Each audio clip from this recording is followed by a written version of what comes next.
इस कदर मुबारक महीना है और इस महीने को एक ख़ास निस्बत हासिल है कुरान से। अच्छा, ये याद रहे, ये तो हम जानते हैं कि नुज़ूल कुरान का महीना है, मगर इस महीने की सिग्निफिकेंस, इस महीने की इंपॉर्टेंस समझें कि 4 बड़ी आसमानी किताबें, ज़बूर, तौरात, इंजील और कुरान, ये चारों की चारों बड़ी आसमानी किताबें जो हैं ये रमज़ान ही में नाजिल हुई। अल्लाह पाक ने इस महीने को चुना इन किताबों के नुज़ूल के। अब बात करते हैं कुरान की। कुरान अल्लाह का पैगाम है। हम तरावी में कुरान सुन रहे हैं, कुछ लोग माशाल्लाह तिलावत भी कर रहे होंगे, बड़ी अच्छी बात। मगर सवाल यह है कि कुरान को अंडरस्टैंड कितना करते हैं। पहले अंडरस्टैंडिंग होती है, फिर फॉलोइंग होती है। पहले किसी चीज़ को आप समझेंगे, फिर उसके बाद उस पर अमल करेंगे। लेकिन बहुत बड़ी तादाद हमारे अंदर वो है कि जो कुरान जानती नहीं कि कुरान में लिखा क्या है, कुरान में बयान क्या हुआ है, हमारे लिए मैसेजेस क्या है। याद रहे, हदीस पाक का मजमून है, वो दिल वीरान है जिसमें कुछ कुरान नहीं। एटलीस्ट रमज़ान के महीने में तो ये डिसीजन हम लेना कि अब हम अपनी बकिया ज़िंदगी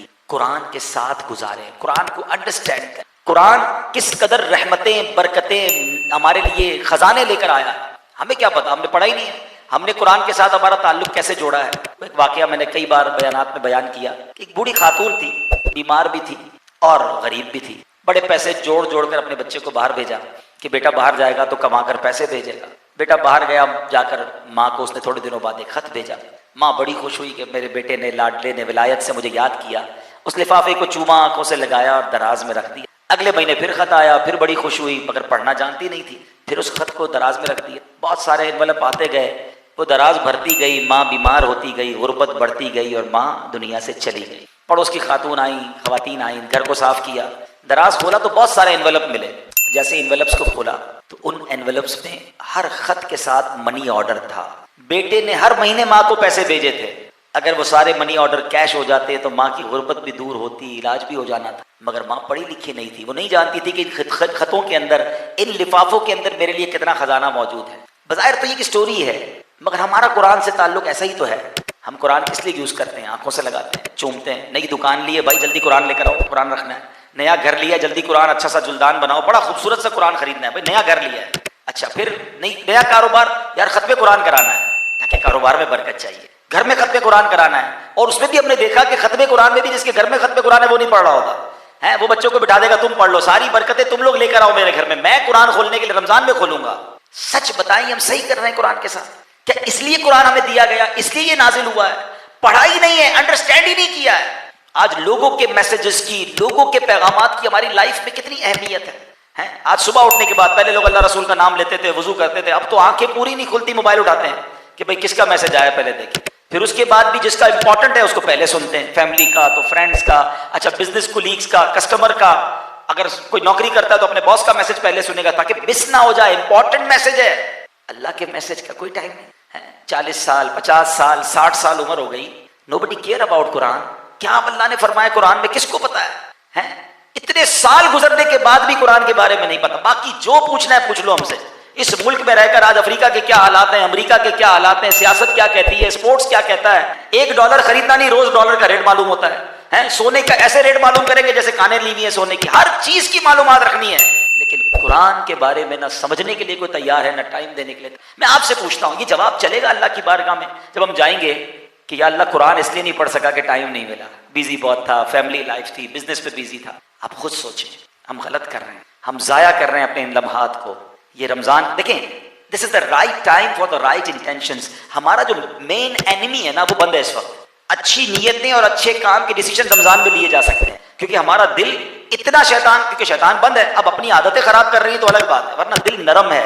तो अब डिसाइड कर लें, तय कर लें कि अब आगे जो जिंदगी है ना वो कुरान के साथ गुजारनी है और कुरान की अंडरस्टैंडिंग के साथ गुजारनी है। कुरान पाक में वैसे तो बहुत सारी बातें सारी समझने वाली हैं, मगर अप्रॉक्सीमेटली 89 टाइम्स अल्लाह करीम ने बराह रास्त डायरेक्टली मुझसे और आपसे बात की है। या अय्युहल्लज़ीना आमनू, के ऐ ईमान वालो, ओ यू बिलीवर्स। हम है ना ईमान वाले, दावा है ना, यानी हमसे बात की और पता ही नहीं क्या बात की। न पढ़ने का टाइम है, न पढ़ा। एक और एग्जाम्पल आपको देता हूँ। आप ट्रैवल करते हैं, बंदा जब घर से दूर होता है ना, फैमिली बड़ी याद आती है, बच्चे, बीवी, घर वाले, माँ बाप याद आते हैं। आप किसी ट्रैवल पर गए और बड़े मोहब्बत के साथ आपने अपने बच्चों के लिए, बच्चों की अम्मी के लिए, भाई बहनों के लिए, माँ बाप के लिए एक पैगाम रिकॉर्ड किया कि सब सुनेंगे, खुश होंगे, मुझे भी रिप्लाई आएगा, बच्चों की तोतली जबान में रिप्लाई आएगा, मुझे घर बहन की आवाज़ सुनने को मिलेगी, बच्चों की वालदा की आवाज़ सुनने को मिलेगी। इंसान मिस करता है, होम सिकनेस होती है। आपने मैसेज कर दिया, अच्छा अब तो मैसेज रिसीव हो जाता है तो टिक भी आ जाता है, आपको पता चला टिक हो गया, रिसीव हो गया, लेकिन ये ब्लू नहीं हो रहा, सुन नहीं रहे। एक दिन गुजरा, 2 दिन गुजरे, आप सफ़र पर हैं, 2 दिन बाद आपने कहा अब कॉल करता हूँ, खैरियत तो है? आप फ़ोन करेंगे, यार मैंने मैसेज भेजा, आप लोगों ने सुना नहीं। और घर वालों से अगर ये जवाब आए कि मिल तो गया था, सुनने का टाइम नहीं मिला, सच बताओ आप पर क्या गुजरेगी? यार मैं बच्चों के लिए, फैमिली के लिए कमाने के लिए बाहर गया हूं, इनके लिए स्ट्रगल करने के लिए गया हूं, और ये मेरा पैगाम सुनने के लिए भी तैयार नहीं है। तुम्हारा पैगाम कोई ना सुने तुम्हें बुरा लगता है। रब का पैगाम मिल चुका है, रिसीव हो चुका है, मगर अभी तक पढ़ा नहीं है, अभी तक समझा नहीं है। सच बताओ ये हम ठीक कर रहे हैं? नहीं मिले। आज मैं आपके सामने for the highlight, sake of highlight, और कुछ मैसेज भी मिले, कुरान की 2 या 3 आयतें पेश करूंगा, और ये उन्हीं 2-3 आयतों की बात करूंगा जिसमें अल्लाह ने बराह रास्त मोमिनीन से बात की, ताकि आपको अंदाजा हो कि एक एक आयत के पीछे कितने जबरदस्त मैसेजेस हैं, कितनी जबरदस्त रहनुमाई है। खुद रमजान के बारे में अल्लाह करीम ने क्या शानदार कुरान में हुक्म नाजिल फरमाया, हमसे खिताब किया, या अय्युहल्लज़ीना आमनू कुतिबा अलैकुमुस्सियाम कमा कुतिबा अलल्लज़ीना मिन क़ब्लिकुम लअल्लकुम तत्तक़ून। ऐ ईमान वालो, तुम पर रमजान के रोजे फर्ज किए जैसे कि तुम्हारे पिछलों पर फर्ज किए गए, ताकि तुम परहेजगारी हासिल करो, तकवा हासिल करो। What is the reason of रोजा? हिकमत ऑफ रोजा, तकवा हासिल करो, परहेजगारी हासिल करो। अब क्या हमें रोजे रखकर तकवा मिल रहा है, परहेजगारी मिल रही है? हालांकि मैं आपको सही बताऊं, डेलिबरेटली या अनडेलिबरेटली हम रोज तकवे की एक बड़ी शानदार प्रैक्टिस कर रहे हैं। पहले तो तकवे की डेफिनेशन समझ लें, उन चीजों से बचना जिससे अल्लाह ने मना किया, अल्लाह का खौफ दिल में होना, रब नाराज ना हो, अपने आप को रोकना गुनाहों से, कोई देखे या ना देखे इस ख्याल से कि रब देख रहा है। मुत्तकीन की ये निशानियां बयान हुई। अब सवाल यह है कि एक बड़ी शानदार प्रैक्टिस रोजा हमसे रोज करवा रहा है, वो क्या है? असर के बाद भूख लगी होती है, प्यास भी लगी होती है, घर में कोई नहीं है, फ्रिज में फ्रूट भी रखा हुआ है रेडी, शरबत भी रेडी है। तकरीबन 200 करोड़ लोग मुसलमान दुनिया में हैं। मैं नहीं समझता दुनिया में कोई एक मुसलमान भी छुप के इफ्तार से पहले खा लेता। इवन ये बच्चे रोजा रखते हैं ना, ये भी नहीं खाते हैं। क्यों भाई? कोई नहीं देख रहा, अल्लाह देख रहा है। कितनी शानदार प्रैक्टिस रमजान करवा रहा है। अच्छा ये तो दूर की बात है ना, कुल्ली करते हैं हम, मुंह में पानी चला गया है, अब हलक में उतारने में कितनी जगह बाकी है? एक कुल्ली के अंदर डालनी है ना, प्यास भी लगी हुई है, मुंह में पानी भी आ गया, नोबडी, किसी को पता भी नहीं चलेगा। एक घूंट भर लूं मैं, थोड़ा पानी अंदर चला जाएगा, किसी को पता भी नहीं चला। लेकिन इतना मुसलमान मोहतात होता है कि कतरा अंदर नहीं जाने देता है, गरगरा नहीं करते। यार रमजान में रोजा है। अब सवाल यह है कि रोजे ने तुम्हें कितनी शानदार प्रैक्टिस करवा दी कि तुम एक कतरा गले में नहीं उतार रहे, कोई नहीं देख रहा तो भूख भी लगी है, खाना सामने मौजूद है, नहीं खा रहे। और ये तमाम चीजें सुबह हलाल थी, सहरी का वक्त खत्म होने से पहले ये पानी भी, खाना पीना सही था, खाना भी ठीक था। 1 मिनट गुजर गया, अब तुम रुक गए। इफ्तार से 1 मिनट बाद सब जायज हो जाएगा, 1 मिनट पहले तुम नहीं खा रहे। लेकिन यही बंदा हराम करते वक्त, आंखों का गुनाह करते वक्त क्यों नहीं सोचता कि अल्लाह देख रहा है? जबान से गुनाह करते वक्त क्यों नहीं सोच रहा अल्लाह देख रहा है? हराम कमाते वक्त क्यों नहीं सोचता अल्लाह देख रहा है? हराम सुनते वक्त क्यों नहीं सोच रहा अल्लाह देख रहा है? रोजों का रीजन बताया गया ताकि तुम तकवा हासिल करो। प्रैक्टिस भी करवा दी, 30 दिन ये प्रैक्टिस जारी रहती है। मगर रमजान में भी गुनाह चल रहे हैं। खाना नहीं खाएंगे, बाकी जबान से जो बोलना है बोल देंगे, हैं आंखों से जो देखना है देख लेंगे। ये क्यों नहीं सोचते मीठे इस्लामी बात? तो ये पैगाम है कुरान का कि रोजा इसलिए फर्ज किया गया ताकि तुम्हें परहेजगारी मिले, और इस परहेजगारी को हासिल करें। अगली आयत, और ये आयत शायद हम सबको याद हो, मगर इस आयत में क्या शानदार इनाम है हमारे लिए, मैसेज है। अल्लाह कुरान मजीद में फरमाता है, इन्नल्लाह व मलाइकतहू युसल्लूना अलन नबी या अय्युहल्लज़ीना आमनू सल्लू अलैहि व सल्लिमू तस्लीमा। दुरूद पाक पढ़ ले, सल्लल्लाहु अलैहि नबिय्यिल उम्मी व आलिहि सल्लल्लाहु अलैहि वसल्लम सलातुन व सलामुन अलैका या सय्यदी या रसूल अल्लाह। बेशक अल्लाह और उसके फरिश्ते दुरूद भेजते हैं उस गैब बताने वाले नबी पर। ऐ ईमान वालों, उन पर दुरूद और खूब सलाम भेजो। अच्छा, अब इस आयत के तहत उलमा ने इतनी बातें लिखी हैं, इतनी जबरदस्त तशरीह है। एक आयत को आप समझ लेना, मैं कहता हूं ईमान ताजा हो जाएगा। ये कितना बड़ा इनाम है पहले ये पता है, ठीक है? उलमा ने बड़ी प्यारी डिबेट की कि हजरत आदम अलैहिस्सलाम को तमाम फरिश्तों ने सजदा किया। ये उनका मकाम, उनका मर्तबा, ईच एंड एवरी एंजल, तमाम फरिश्तों ने। इब्लीस ने सजदा नहीं किया, वो रांदा दरगाह हुआ, वो फरिश्ता था भी नहीं। अच्छा, ये सजदा, 2 बातें हैं। इमाम फखरुद्दीन राजी बड़ी प्यारी बात लिखते हैं कि दरअसल ये जो सजदा हुआ था ना, हजरत आदम अलैहिस्सलाम की पेशानी में नबी पाक का नूर चमकता था। आपकी आपकी औलाद में से होना था ना, हजरत आदम अलैहिस्सलाम की औलाद में से नबी पाक ने होना था। तो हजरत आदम अलैहिस्सलाम की पेशानी पर नबी पाक का नूर चमकता था। फरिश्तों ने दरअसल उस नूर को सजदा किया। और दूसरी बात, हजरत आदम अलैहिस्सलाम को ये रिस्पेक्ट अता की गई कि तमाम फरिश्तों ने सजदा किया, मगर ये जो सजदा था ये once in a lifetime था।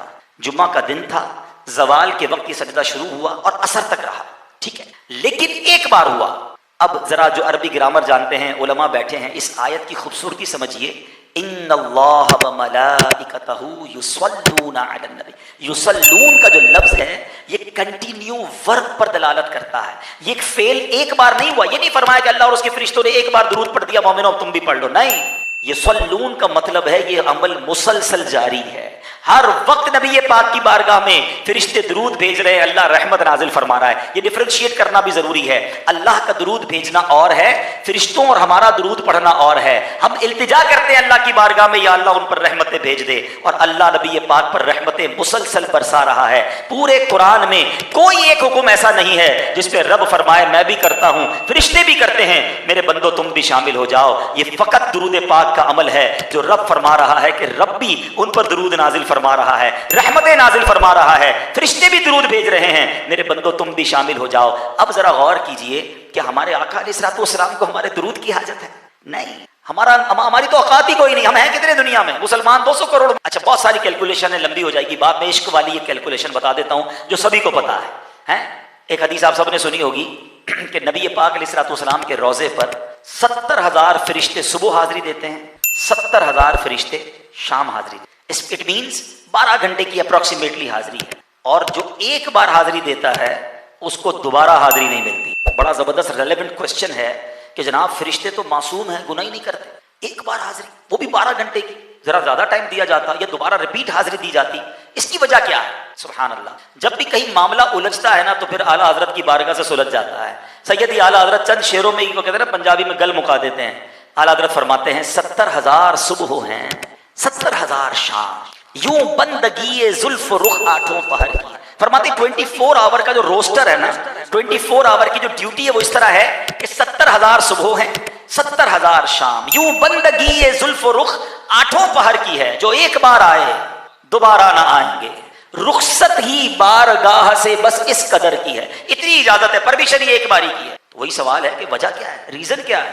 अब आला हज़रत जवाब देते हैं, ये बदलियां ना हो तो करोड़ों की आस जाए, और ये बारगाह मरहमत आम तर की है। फरमाते अगर ये ड्यूटी ना लगाई जाती ना तो फरिश्ते इतने हैं, each and every angel want to, वो चाहते हैं कि नबी पाक के दरबार में हाजिरी दें। अगर ये टाइम बढ़ा दिया जाता 12 घंटे से ज्यादा या बार बार आने दिया जाता तो नबी पाक की बारगाह से करोड़ों हाजिरी से रह जाते। समझ के आई बात कि फरिश्ते हैं कितने? अब जरा कभी अकेले में बैठकर कैलकुलेटर खोलिएगा, एक दिन में कितने फरिश्तों ने हाजिरी देनी है? 1,40,000, ठीक है। अब एक साल में कितनों ने देनी है? 100 साल में कितनों ने देनी है? 1400 साल हो गए, अब से ज्यादा वक्त हो गया है। नबी पाक रोजा अनवर में मौजूद है, हाजिरी जारी है, और अल्लाह जानता है कयामत कब आएगी, तब तक जारी रहनी है। इसका मतलब ये हुआ आपके सारे कैलकुलेटर, सारी कैलकुलेशन बेकार हो जाएगी, वो जवाब खत्म हो जाएगा। इतने फरिश्ते हैं अनकाउंटेबल, मगर कर क्या रहे हैं? ड्यूटी क्या है? इन्नल्लाह व मलाइकतहू युसल्लूना अलन, यानी नबी पाक पर अरबों खरबों भी लफ्ज थोड़ा है, इतने दुरूद रोजाना मिनट मिनट पहुंच रहे हैं। तो मेरी आपकी दुरूद की कोई हाजत नहीं है उन्हें, ठीक है। हमारी मेमनी में कहते हैं ना, खटाते हैं, बेसिकली हमें खटाया गया है, हमें चांस दिया गया है, ईमान वालों तुम भी पढ़ लो, तुम्हारा काम भी हो जाएगा, तुम्हारी भी झोली भर दी जाएगी, तुम पर भी रहमत बरस जाएंगी, तुम्हें भी शफाअत मिल जाएगी। बेसिकली हमें मौका दिया है, और ये कुरानी हुक्म है। इतना कमाल का वजीफा होने के बावजूद हम कितना दुरूद पढ़ते हैं? अपने शेड्यूल को देखें, हैं हम, हमारे शेड्यूल में हर चीज की जगह निकल आती है, यानी आपने जो जरूरी है वो सब शामिल रखा। पूरे दिन में दुरूद टाइम क्या रखा? ना करें ऐसा, दुरूद के बगैर जिंदगी ना गुजारे, ये कुरानी ऑर्डर है। तो बहरहाल मैंने 2 आयतें आपके सामने पेश की, एक आखिरी आयत, बातें तो बहुत सारी हैं, तीसरी आयत वो आजकल के मौजू से बड़ी रेलेवेंट है। अब अल्हम्दुलिल्लाह इस महीने में सदका देते हैं, ज़कात देते हैं, खैरात देते हैं। कुरान हमें कितना जबरदस्त वार्न कर रहा है, ए ईमान वालों कहकर अल्लाह करीम हमारी गोया रहनुमाई फरमा रहा है कि हम बच जाएं और अपने सदकों को बातिल होने से बचा लें। अल्लाह करीम कुरान मजीद में इरशाद फरमाता है, या अय्युहल्लज़ीना आमनू ला तुबतिलू सदक़ातिकुम बिल मन्नि वल अदा। ऐ ईमान वालो, अपने सदके बातिल न करो, एहसान रखकर और तकलीफ पहुंचाकर, ईजा पहुंचाकर। अब ये बड़ा अजीब सा सवाल है कि सदके बातिल कैसे हो गए? पैसे दिए, रसीद मिल गई, गरीब को दिए, उसने रिसीव कर लिए, अब उसके बाद बातिल, नल एंड वॉइड। कुरान कह रहा है बातिल ना करो। एक बात समझ रही हो, जब तक हम अपने एनिमी के बारे में नहीं जानेंगे ना, उसकी चालों के बारे में नहीं जानेंगे, हम बर्बाद ही होते रहेंगे, वो हमें नुकसान ही पहुंचाता रहेगा। हमारा सबसे बड़ा दुश्मन कुरान ही बताता है, इन्नहू लकुम अदुव्वुम मुबीन। शैतान तुम्हारा खुला दुश्मन है, इतना मक्कार है, इतना मरदूद है कि पहले तो चाहता है बड़े गुनाह करें, रोजा ही ना रखें, नमाजी ना पढ़े, तरावी भी ना पढ़े, शराब पिलवा दे, बदकारी करवा दे, जुए में लगा दे। पहले वो ट्राई करता है कि इंसान को इबादत से रोके और बड़े बड़े गुनाह करवाए। लेकिन जब ये देखता है ना, नहीं ये नमाज तो पढ़ेगा, रोजा तो छोड़ नहीं सकता, ज़कात तो पूरी देगा, अब्बा ने सिखाई थी, ठीक है ना, अच्छा अब भी हार नहीं मानता, नमाज पढ़ता है बंदा तो नमाज बर्बाद करने आ जाता है, सदका देता है तो सदका बर्बाद करवाने आ जाता है। कोई भी वो नेकी करता है तो अब उस नेकी को किस तरह डेमोलिश किया जाए, शैतान अब उस पर काम शुरू कर देता है और हम होते हैं कि उसकी बातों में आकर अपनी नेकियां बर्बाद करते हैं। कुरान कह रहा है, ऐ ईमान वालों, अपने सदके बातिल ना करो। कैसे बातिल हो जाएंगे? एहसान जताते हैं, तकलीफ पहुंचाते। याद है ना, चप्पल पहन कर आया था मेरे पास, मैंने नौकरी लगाई है, कर्जा दिया था, जब तूने कारोबार शुरू किया बड़ा आदमी हो गया, भूल तो नहीं गया, तेरा घर मैंने दिलाया था, बच्ची की शादी मैंने कर, यानी सदका देकर एहसान जता। तौबा तौबा, ये आप जो करता है ना ऐसे, वो अपने तमाम सदकों को भी बातिल कर रहा है, उल्टा गुनाहगार भी होगा, क्योंकि उसका दिल दुखेगा ना जिस पर आप एहसान जताएंगे। अच्छा, एक एहसान जताना और एक उसको सदके को जताना। अब वो क्या होता है कि अब जिसको सदका दिया या तो उसको जताएंगे या लोगों को बताएंगे। पहले था नेकी कर दरिया में डाल, अब नेकी कर फेसबुक पे डाल। अब तो हर चीज दिखानी है? चंदा दे रहा हूं, चेक दे रहा हूं, राशन बांट रहा हूं, हर चीज। अगर तो ये नीयत है, देखिए अल्लाह ताला दिलों की हाल जानता है, ये नीयत है कि मैं इसलिए कर रहा हूं मुझे देखकर और लोग करें, फिर तो ठीक है, मगर अपने दिल से पूछे, किसी और पर फतवा ना लगाए। अच्छा, कोई ये कर रहा है तो आप कहें यार मौलाना साहब ने बयान किया था, ये देखो जता रहा है, आप उस पर फतवा ना लगाएं। आप सिर्फ अपने आप को चेक करें, मैं अपने आप को चेक करें कि ये क्यों हम करते हैं। हमारी उम्महातुल मोमिनीन का अंदाज क्या था? अल्लाह अकबर। उम्मुल मोमिनीन उम्मे सलमा रज़ी अल्लाह तआला के बारे में आता है, आप अपने गुलाम को जब सदका देकर भेजती ना तो फरमाती, जिसको गुलाम को सदका देना ना उससे हमारे लिए दुआ ना करवाना, सदका दे देना, नाम भी ना बताना। अच्छा, अगर वो दुआ कर देना तो वो दुआ नोट करके लाना। वो गुलाम आया, कहा अम्मी हुजूर मैंने पैसे दिए, आपने सदका दिया था, वो उसे दिया, उसने आपके लिए ये वाली दुआ की है। उम्मुल मोमिनीन ने हाथ उठाए, एग्जैक्टली वही दुआएं उस फकीर के लिए की और कहा दुआ का बदला दुआ हो जाए, सदके का बदला अल्लाह से लेंगे, हमें दुआ भी नहीं चाहिए। वो अच्छा, हमारा कॉन्सेप्ट क्या है यार, इमाम साहब जरा खास वाली दुआ कराइएगा, कारपेट बिछवाएं हाजी साहब ने, नाम भी होना चाहिए, फिर बताइएगा भी कारपेट कूलर हमने लगाया, ये फला पंखा, जरा स्पेशल वाली, फिर नाम भी स्पेशल, पता नहीं कौन सी स्पेशल वाली दुआ होती है। खुद सोचें आप, ये ऐलान, ये स्पेशल आपका नाम लिया जाए इसलिए कि आपने सदका दी, क्यों आ रहा है दिल में? यही तो वो शैतान का वार है। अल्लाह ने कुरान में फरमाया कि ना करें ये। अच्छा, फिर बड़ा जी चाहता है कि लोगों को बताएं हमने ये काम करवाया, मैंने ही मस्जिद बनाई, मैंने ही छत डलवाई थी, टाइलें हमने ही लगी हैं, ये सारे मुसल्ले मैंने अपने अब्बू के साले सवाब के लिए लगाए। क्या जरूरत है बताने की? आपने आप जाने, रब जाने ना है। हम तो किसी को वो उम्महातुल मोमिनीन तो दुआ ना करवाएं और हम किसी को उम्रे पे भेज दें। भाई पहले ही नजर देखकर काबे के लिए मेरा नाम पहले लेना, तेरा बाद में लेना, पैसे मैंने दिए हैं, हर चक्कर पर मेरे लिए दुआ करनी है। आप खुद सोचो, आप कुछ ना कहे उसे, वो एक दुआ ना करे आपके लिए, हर कदम पर आप ही को सवाब मिलना है क्योंकि आपने भेजा है उसे। अल्लाह से अजर मांगे ना, लोगों से क्यों हमें उम्मीद होती है? और ये सदके बातिल करने वाला काम ये शैतान हमसे करवा। और ये सिर्फ सदके बातिल नहीं होते, और भी बहुत सारे अमाल हैं। इखलास की तारीफ उलमा ने ये बयान की, द डेफिनेशन ऑफ इखलास, कि जिस तरह गुनाहों को छुपाते हो इस तरह अपनी नेकियों को छुपाओ। मुझे बताइए हम में से कितने ऐसे जो चाहते हैं मेरे गुनाह सबको पता चले? हम सब चाहते हैं यार नहीं किसी को नहीं, नेकी तो किसी तरह पता चल जाए, है बस किसी तरह डिलीवर हो जाए नेकी। वो नहीं होता व्हाट्सएप जाता है ब्लू टिक हो जाता है, बस उसको नेकी पहुंची और हमारे दिल में ठंडक पड़ गई, चलो रिसीव्ड। और रिसीव नहीं हुई भाई, वो डिलीट ही ना हो जाएगा। ना करेंगे, ये शैतान के वार को पहचाने। एक चुपता हुआ सवाल करता हूं, फिर बात को कंक्लूड कर लेते हैं कि अपने आप से हम सारे सवाल कर लें, ऐसी कितनी नेकियां हैं हमारे पास कि वो सिर्फ मैं जानूं, मेरा रब जाने? अपने आप से पूछ ले, सब पूछ ले। उम्रे किए, हज किए, ज़कातें दी हैं, नवाफिल भी पढ़े होंगे, रोजे भी रखे होंगे, लेकिन ऐसी इनमें से कितनी हैं जो किसी को नहीं पता? मैं जानूं मेरा रब। हमने तो रात के अंधेरे में कोई नेकी की ना तो भी सुबह घबराहट शुरू हो गई कि यार किसी तरह तो बताऊं, कोई तो तरीका करूं कि मेरे पता चल जाए कि मैंने आज तहज्जुद पढ़ी है। कोई ना कोई बहाना करेंगे, यार आज बहुत थका हुआ हूं, खैरियत तो है, बस वो तहज्जुद से उठ जाता हूं। अच्छा माशाल्लाह आप तहज्जुद पढ़ते हैं, बस इसने ये कह दिया, अपनी नेकी उसको डिलीवर हो गई, शाबाश मिल गई, तहज्जुद रिसीव्ड। अल्लाह के बंदो खुद सोचो, कुछ तो ऐसा करो कि मैं जानूं और रब जाने, ऐसी जिंदगी गुजारे और शैतान के वारों को समझे। मैंने देखे सिर्फ 3 आयतें, और यकीन करें मैंने बड़ी शॉर्ट बात की है, मैं एक एक आयत पर और भी बहुत कुछ अर्ज करता, मगर रियलाइज कराना यह भी मकसूद है कि यह है कुरान और यह है कुरान का पैगाम। और ऐसी 89 के करीब आयतें हैं जिसमें मेरे और आपके रब ने डायरेक्टली मुझसे और आपसे बात की है। प्लीज वो तो पढ़ लें, उसमें कितना टाइम लगेगा। और दावत इस्लामी कितना काम आसान कर देती है कि इन तमाम आयतों को कंपाइल करके पूरी एक बुक बना दी, ए ईमान वालों के नाम से, मकतबतुल मदीना से हासिल करें। एक पता नहीं क्या मिठाई है, तो फेनियां, तो समोसे तोहफे में भेज रहे हो, अल्लाह के बंदो ये किताबें तोहफे में भेज दो। रमजान में कुछ कुरान तो लोग पढ़ने वाले बन जाएं, ये तोहफा दीजिए ना, जिससे लोग कुरान का इल्म हासिल करें, खुद भी पढ़े, दूसरों को भी दें। और इसी तरह मैं आपको एक और मशवरा, ये किताब, अच्छा ये किताब डाउनलोड भी कर सकते हैं आप, पीडीएफ पे फॉरवर्ड करें, खुद भी पढ़ें। अच्छा एक और मसला है, फॉरवर्ड वाला भी बता दूं कि हमारे यहाँ जैसे ही कोई वजीफा मुझे रिसीव होगा ना, जैसे ही कोई नवाफिल रिसीव होंगे, हमारा पहला काम ये इसको फॉरवर्ड कर दूं 500 लोगों को, खुद नहीं पढ़ता। अल्लाह के बंदो, अगर वो वाकई वजीफा है, वाकई फजीलत है, आपने सोचा मैंने 500 लोगों को भेज दिया, उन 500 ने सोचा हमने 5000 को भेज दिया, हमारा काम पूरा हो गया, खुद अमल कब करेंगे? तो जब अगर ऐसी बात पता चले तो रुके, खुद भी अमल, ताकि मेरे नामा अमाल में अमल का सवाब लिखा जाए। तो बहरहाल मेरे बीच इस्लामी भाइयों, बातें तो बहुत सारी हैं, तो रमजान में खूब सदका करें। नबी पाक अलैहिस्सलाम बेहद खर्च करते रमजान में। आपके दरियाए सखावत के बारे में आता है, जैसे तेज हवा चलती बल्कि उससे भी ज्यादा नबी पाक का दरियाए सखावत जोश में होता। तो रमजान में ज़कात भी दें, बल्कि ज़कात से बढ़कर सदका और खैरात करें। एक बड़ा मसला ये हो गया कि ज़कात लोगों पर भारी होना शुरू हुई। प्रॉब्लम क्या हुई? प्रॉब्लम तो नहीं कहेंगे, देखा जाए तो ब्लेसिंग हुई कि पिछले 4-5 सालों में अल्लाह पाक ने बहुत सारे लोगों को बड़ी बरकत दे दी। प्लॉट के दाम बढ़ गए, गोल्ड का दाम बढ़ गया, बिजनेस अच्छे हो गए, तो पैसे बढ़ गए। जो ज़कात पहले हजारों में बनती थी वो लाखों में बन गई, लाखों वालों की करोड़ों में बन गई। अब जब ज़कात करोड़ों में गई तो लोगों के दिल छोटे होना शुरू हो गए कि यार ये करोड़ों में ज़कात बनी। आप सोचे तो सही कि जिसकी लाखों में ज़कात बनी, कितना शुक्र अदा करे कि या अल्लाह तूने करोड़ों दिए तो लाखों में ज़कात बनी ना। अगर करोड़ों में ज़कात बनी तो अरबों दिए तो करोड़ों में बनी ना।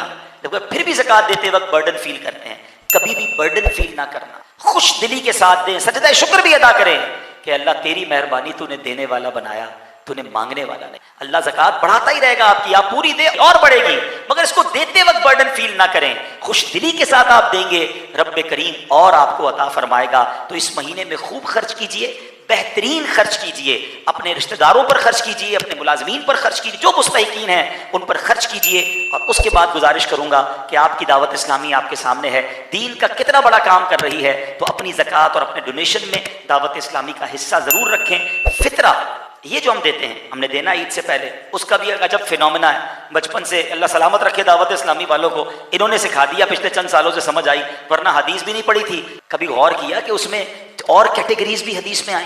नबी पाक ने इरशाद फरमाया जिसका मजमून है कि फितरा खजूर का भी है, किशमिश का भी है, जौ का भी है, फिर गंदुम का है। लाइफ सबसे अच्छी गुजारनी है, खाने में इफ्तार में अजवा खजूर चाहिए, सारी फ्राइज चाहिए, और फितरा देना है गंदुम का।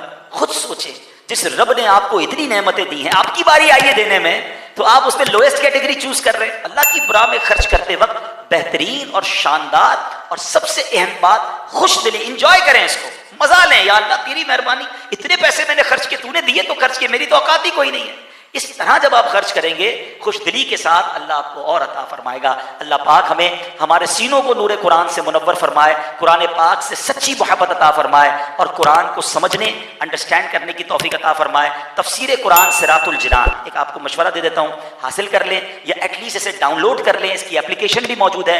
ऑडियो में भी तफसीर कुरान की अब तो सूरतें आना शुरू हो गई हैं, पढ़ें या सुने ताकि कुरान से महरूमी ना रहे। ये बात याद रखिएगा, नियत कर लें कि मैं मरने से पहले पूरा कुरान, तफसीर कुरान के साथ पढ़ूंगा इंशाअल्लाह, अंडरस्टैंड करूंगा, और मरने का किसी को पता नहीं है। तो आज से शुरू, आज से स्टार्ट ले लें। अल्लाह पाक हम सबको कुरान पाक की बरकतें नसीब फरमाए। आमीन बिजाहिन नबी नबीन सल्लल्लाहु अलैहि वसल्लम।